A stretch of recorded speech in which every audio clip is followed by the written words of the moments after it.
So let's start. सबसे पहले हम बात करेंगे, हमने कल छोड़ा था 5 किंगडम क्लासिफिकेशन को, जहाँ पर हमने देखा था कि किसके बेसिस पे हम क्लासीफाई कर रहे थे। ठीक है, तो अभी आज हम थोड़ा आगे चलते हैं। आगे चलने के लिए एक सेकंड जी बिल्कुल। देखिए, आर एच वेटिकर ने 1969 में हमारा क्लासिफिकेशन दिया, हमको पता है। अब इस क्लासिफिकेशन में ऑर्गेनिज्म को 5 किंगडम में क्लासीफाई किया गया: मोनेरा, प्रोटिस्टा, फंजाई, प्लांटी और एनिमिलिया। ये बात आपको पता है। अब इसके बेसिस क्या थे, हमने वो पढ़ा था कि एक तो मोड ऑफ रिप्रोडक्शन, क्या क्या क्राइटेरिया उसने रखे थे इसके लिए, characters, mode of reproduction, cell type, nuclear membrane, है ना। इसके अलावा हमने पढ़ा था कि आपकी न्यूक्लियस है कि नहीं है, और न्यूक्लियस वाली बात किसके सेल टाइप के अंदर आ जाएगी। ठीक है, सेल वॉल किसकी बनी हुई है, ये सब हमने पढ़ा था कल। अगर आपने वो लेक्चर नहीं देखा है तो वो लेक्चर देख कर आइए। तो जैसा कि आपको पता है कि सेल्स को हम दो तरह से डिवाइड करते हैं, on the basis of structure, not number of cells. हम स्ट्रक्चर के बेसिस पे दो में डिवाइड करते हैं, प्रोकैरियोटिक और यूकैरियोटिक। ये मैंने समझाई थी लास्ट वीडियो में। जिसमें प्रोकैरियोटिक का मतलब होता है कि ऐसी सेल जिसके अंदर ट्रू न्यूक्लियस प्रेजेंट नहीं है, और जब जहाँ पर न्यूक्लियस प्रेजेंट है, ट्रू न्यूक्लियस इसको हम कह सकते हैं, जिसमें न्यूक्लियस और न्यूक्लियर मेम्ब्रेन प्रेजेंट है, उस सेल को बोलते हैं यूकैरियोटिक सेल। डीएनए कहाँ प्रेजेंट होता था, इसमें आपके न्यूक्लियस में, और इसमें आपके साइटोप्लाज्म में। प्रोकैरियोटिक सेल में साइटोप्लाज्म प्रेजेंट होता है। एंड प्रोकैरियोटिक में जो मोनेरा है वो इसके मोनेरा को रखा गया है। प्रोकैरियोटिक जितने भी ऑर्गेनिजम्स हैं उनको मोनेरा ग्रुप में रखा गया है। बाकी जो यूकैरियोटिक्स आपके मतलब यूनिसेलुलर मल्टीसेलुलर ऑर्गेनिजम्स हैं उनको आपके बाकी के 4 में रखा गया है: प्रोटिस्टा, फंजाई, प्लांटी और एनिमिलिया। अब इसमें भी देखो, यूनिसेलुलर को किस में रखा गया है, यूनिसेलुलर और यूकैरियोटिक को, तो इसको रखा गया प्रोटिस्टा में। यहाँ पर आप आराम से क्लासिफिकेशन दे सकते हैं। और बाकी प्रोकैरियोटिक में ज़्यादातर ये सारी यूनिसेलुलर मोनेरा के अंदर आपके मिलेंगे, और अगर यूकैरियोटिक और यूनिसेलुलर है तो प्रोटिस्टा में मिलेंगे। वही अगर मल्टी सेलुलर है तो कहाँ कहीं मिलेंगे आपको, प्लांट में मिलेंगे, फंजाई में मिलेंगे और एनिमिलिया में मिलेंगे। अब देखो, एक चीज़ आपको देखने को मिलेगी कि ह्यूमन या फिर कोई भी ऑर्गेनिज्म, एनिमल की बात कर रहा हूँ, तो वो यूकैरियोटिक है। पर यूकैरियोटिक होने का मतलब ये नहीं है कि उसमें सेल वॉल प्रेजेंट हो, क्योंकि एनिमल्स में सेल वॉल प्रेजेंट नहीं होती है। केवल और केवल किसमें प्रेजेंट देखने को मिलेगी, फंजाई और आपको प्लांटी के ग्रुप के मेंबर्स में देखने को मिलेगी। अब देखो, मैंने यहाँ पर बात करी थी, और टाइप ऑफ या मोड ऑफ न्यूट्रिशन कैसे मिल रहा है, टाइप ऑफ या फिर मोड ऑफ न्यूट्रिशन की बात मैंने करी थी। तो मैं समझाऊँ तो इसके अंदर 2 तरीके मैंने बताए थे आपको। एक ऑटोट्रॉपस होता है, ऑटोट्रॉफिक, एंड सेकंड बताया था आपको हीटोट्रॉफिक, याद होगा आपको। ऑटोट्रॉफिक में मैंने बताया था कि देखो, इसमें भी 2 तरीके आप मान सकते हैं, कीमोट्रॉफिक और फोटोसिंथेटिक वाला। और हीटरो में जो दूसरे पर डिपेंड करते हैं खाने के लिए। ऑटोट्रॉफिक का मतलब है जो खुद का खाना खुद बनाते हैं और खुद ही उसमें प्रोसीजर की मतलब by the help of abiotic factors वो खाना खुद बना रहे, लाइक लाइट से अपना खाना बना रहे। लाइक अब इसके अलावा लिविंग बींग के, जैसे कि मान लीजिए इनऑर्गेनिक सब्सटेंस है ना, उनका ऑक्सीडेशन कर कर एटीपी जो निकलेगी उस एटीपी का यूज़ कर रहे हैं, तो वो ऑटोट्रॉफिक हो गए। वहीं हेटरोट्रॉफिक कौन हो गए, हम ह्यूमंस, हमारे जितने भी एनिमल्स प्रजाति है सब क्या है, हीटोट्रॉफिक है। क्यों है, क्योंकि वो दूसरों पर निर्भर है खाने के लिए। ये बात समझ में आ गई। तो आर एच वेटिकर ने 5 किंगडम में बांटा है: Monera, protista, fungi, Plantae, Animalia. ये मत भूलना, बस ये इंपॉर्टेंट है। और ध्यान रखना कि कौन सी चीज़ प्रोकैरियोटिक और कौन सी यूकैरियोटिक है। प्रोकैरियोटिक केवल एक ही ग्रुप है, वो है मोनेरा, बाकी सभी यूकैरियोटिक है। और हमने सेल टाइप के अंदर तो समझ लिया था, लेकिन आप बोलोगे सेल वॉल, तो देखो मोनेरा वाले पॉलीसैकेराइड और अमीनो एसिड से बनी हुई थी। इस तरह से प्रोटिस्टा में प्रेजेंट है ना, वो क्या बोलते हैं। इसके अलावा प्लांट में आपकी सेलुलोसिक, फंजाई में काइटिन से, एनिमल में तो सेल वॉल है ही नहीं। ठीक है, अब आगे चलते हैं। देखो, अब मैंने इसको इजी बनाने के लिए हमने आज जो हम पढ़ेंगे मोनेरा का। मैं आपको मोनेरा पढ़ाऊंगा, क्यों, क्योंकि मोनेरा थोड़ा सा छोटा है, लेकिन इस चीज़ को समझने के बाद थोड़ा लंबी वीडियो मैं नहीं चाहता। और मेरी मोस्टली वीडियो जितनी भी मैं कोशिश करूँगा कि मैं बहुत रेयरली 1 से 2 घंटे की वीडियो लाऊँ, वरना आपको बहुत स्मॉल वीडियोज़ ही प्रोवाइड कराऊँ। तो मोनेरा जो है उसमें आते हैं 2 मेम्बर्स, आर्की बैक्टीरिया और यू बैक्टीरिया। ये कैसे बैक्टीरियाज हैं, देखिए ये सारे यूनिसेलुलर और प्रोकैरियोटिक बैक्टीरियाज हैं।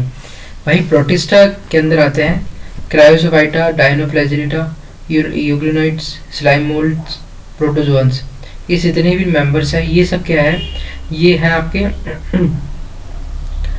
यूकैरियोटिक्स प्लस इसमें कुछ यूनिसेलुलर भी कुछ मल्टीसेलुलर भी देखने को मिलेंगे। फंजाई के अंदर बात करें तो फंजाई क्या है, फंजाई मल्टीसेलुलर है एंड इसके अंदर आपको देखने को मिलेंगे क्या, इसमें आपको देखने को मिलेंगे यूकैरियोटिक सेल प्लांट में भी और एनिमलिया में भी। तो आगे चलते हैं, हम मोनेरा की बात करेंगे। पहले आर्कियोबैक्टीरिया और यूबैक्टीरिया। तो पहले मोनेरा की हम क्लासिफिकेशन देखते हैं।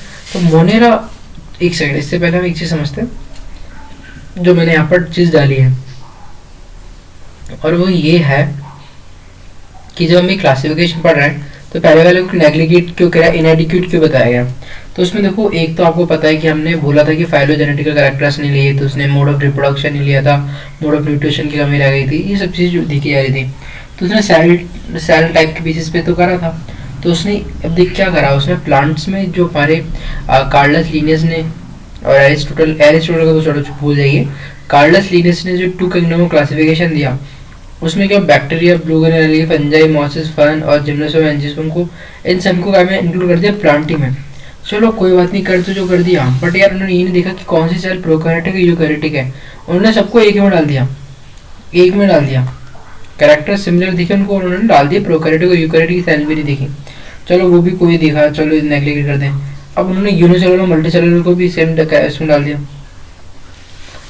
अब इन सभी को इसमें डालने के पीछे रीजन क्या था, सिंपल से रीजन था कि इन सब में सेल वॉल प्रेजेंट थे। बाकी एनिमल को लग क्यों रखा है, क्योंकि इसमें सेल वॉल प्रेजेंट नहीं होती। बट प्रॉब्लम ये थी कि प्रोकैरियोटिक यूकैरियोटिक को आप एक ही ग्रुप में कैसे डाल सकते हो, दोनों सेल्स के टाइप्स तो अलग है।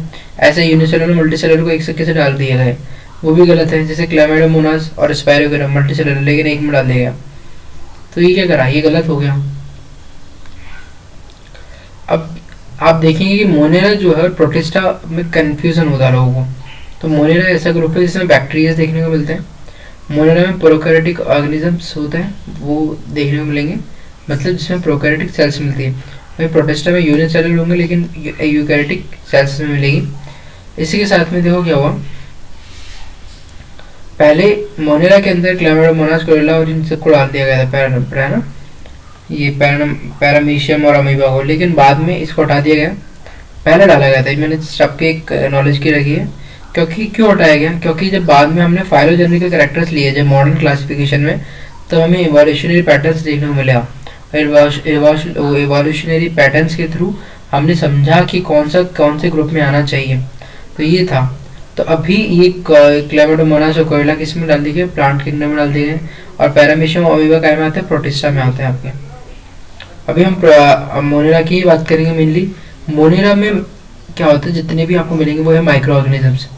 ये हैबिटेट ये एक्सट्रीम कंडीशन से भी मिल सकता है। मोनेरा के जो ग्रुप मेंबर्स है इसमें आपके आते हैं साइनोबैक्टीरिया वगैरह है ना, ब्लूगेनेली वगैरह की बात कर रहा हूँ, ठीक है, एनामैना वगैरह भी और नॉस्ट्रक वगैरह भी, और इसमें ज़्यादा आपको बैक्टीरिया देखने को मिलेंगे।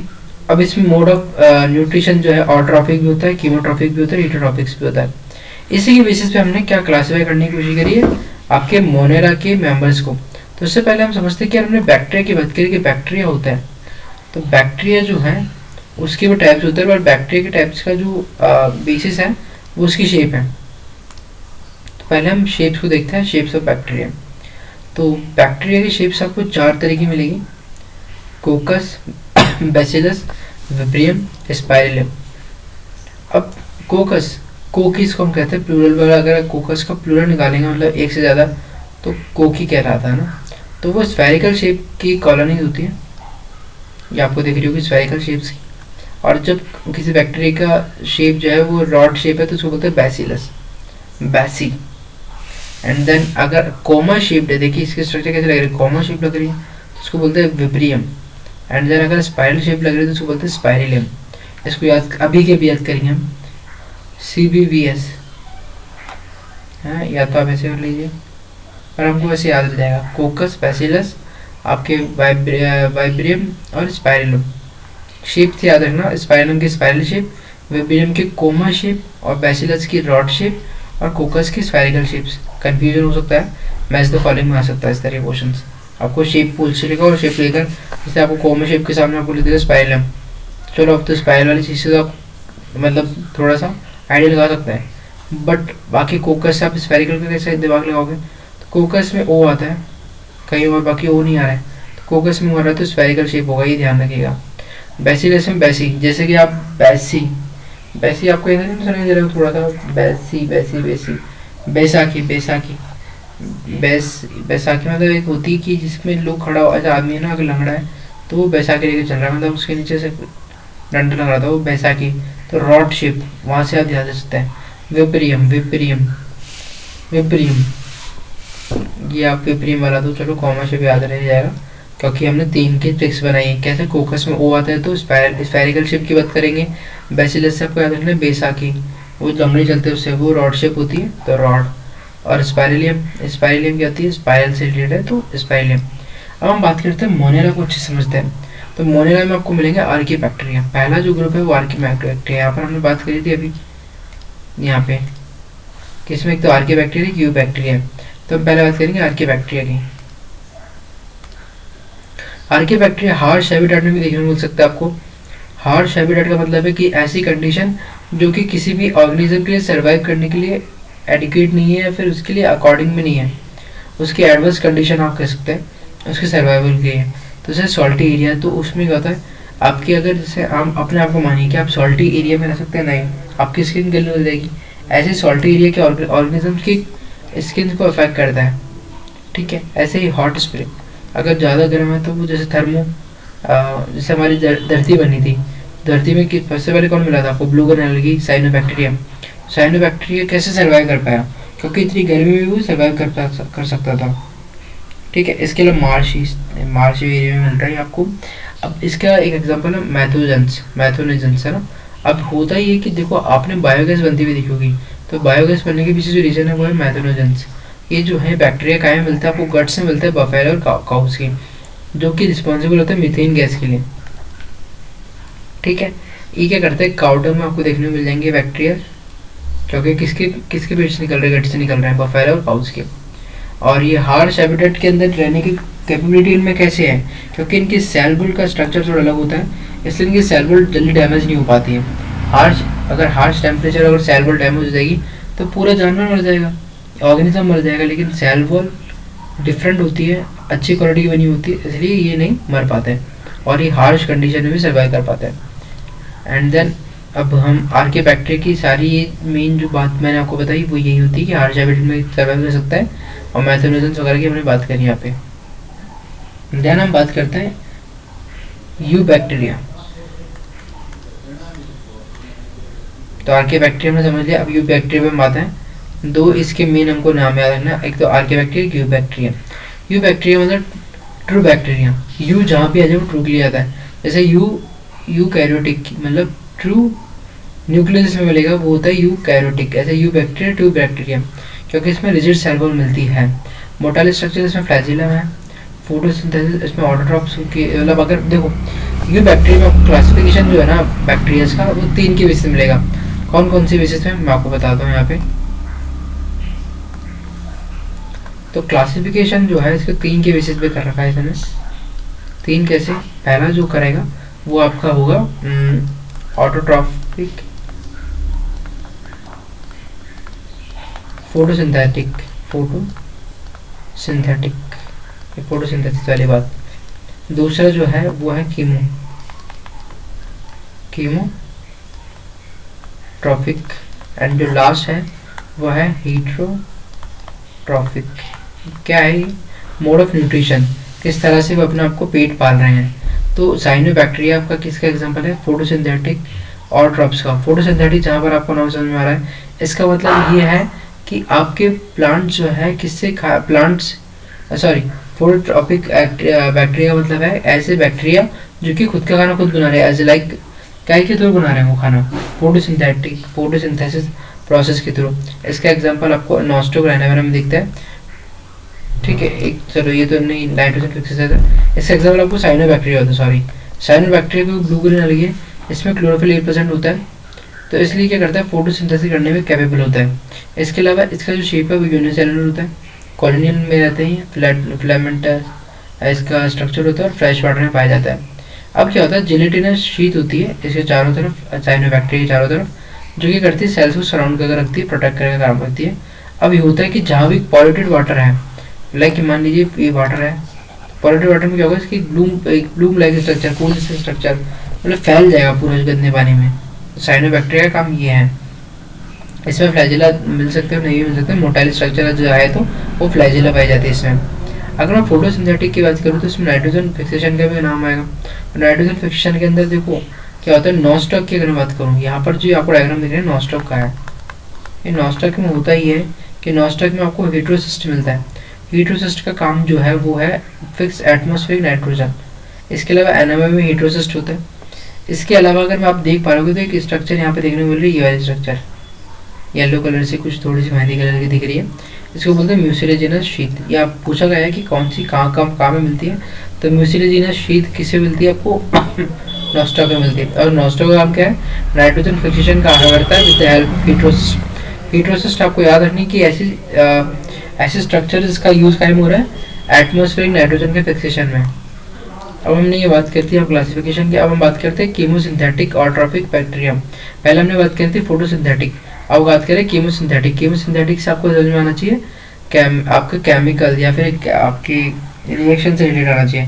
तो इसमें होता ही है कि ऑर्गेनिज्म या बैक्टीरिया क्या करता है, in organic substance like nitrates, nitrites, ammonia, इनको सिंपल फॉर्म में कन्वर्ट करते हैं और एटीपी जो प्रोड्यूस होती है उस एटीपी को यूज़ करता है अपनी एनर्जी के लिए। और इस प्रोसेस का पूरा यूज़ क्या होता है, रिसाइकलिंग न्यूट्रिएंट को रिसाइकिल करने में हेल्प करता है, लाइक नाइट्रोजन सल्फर साइकिल्स वगैरह होती है ना, N2 और सल्फर, तो इनकी साइकिल को रेगुलेट करने का काम करता है ये चलाने का काम करता है। अब बात करते हैं हेटरोट्रॉफिक बैक्टीरिया। हेटरोट्रॉफिक बैक्टीरिया ऐसे बैक्टीरिया होते हैं, क्योंकि जो आगे हमने पढ़े वो सभी क्या था, वो सभी उनमें से पहला फोटोसिंथेटिक बैक्टीरिया जो थे वो खुद का खाना खुद बना रहे थे। दूसरा जो थे उसमें ये हो रहा था, जिसको हमने बोला था कि कीमत, उसमें क्या होता है इनऑर्गेनिक सब्सटेंस के थ्रू उनको एटीपी मिल रही थी। अब हेटरोट्रॉफिक जो है ना यार, ये ना किसी डिकम्पोजर को मतलब सॉरी ना ही किसी मतलब किसी इनऑर्गेनिक सब्सटेंस को तोड़कर बना अपनी एटीपी यूज कर सकते हैं, बट इनके अंदर कैपेबिलिटी होती है कि चीज़ों को डिकम्पोज कर पाए या फिर फर्मेंटेशन में हेल्प कर पाए या फिर आपके लाइक आपके कर्ड बना पाए। लाइक डिकम्पोजिंग एक बैक्टीरिया होता है जो कि हेटरोट्रॉफिक बैक्टीरिया होती है, क्योंकि वो किसी और पर डिपेंड है अपने खाने के लिए, है ना। वो डेड ऑर्गेनिक मैटेरियल खाते हैं एंड देन उसको कॉम्प्लेक्स स्ट्रक्चर को सिंपल स्ट्रक्चर में कन्वर्ट करते हैं। इसके अलावा अब देखो इसकी हेटरोट्रॉफिक बैक्टीरिया के कुछ यूज़ भी है, जैसे कि लैक्टिक एसिड बैसिलस जो होता है वो ह्यूमंस का कर्ड जमाने के लिए, दही जमाने के लिए काम में आता है। इसके अलावा कुछ डिजीज भी कॉज करते हैं heterotrophic bacteria, like chlorella, typhoid, tetanus, citrus canker वगैरह। तो ये सभी क्या करते हैं, ये सभी आपके तरह के ह्यूमन डिजीज क्रिएट करने का काम कर रहे हैं। अब हम बात करते हैं एक नोट आपको देखने को मिलेगा कि यार माइकोप्लाज्म एक ऐसा नाम बहुत से लोगों ने सुना होगा। माइकोप्लाज्म एक ऐसा ऑर्गेनिज्म जिसके पास लैग होती है, सेल वॉल नहीं होती है। तो एक इम्पॉर्टेंट नोट है। तो ये हमारा आज का पूरा लेक्चर था। अभी इतना ही लेक्चर है, अब आगे नई वीडियो हम अपलोड करेंगे। Thank you and have a nice day.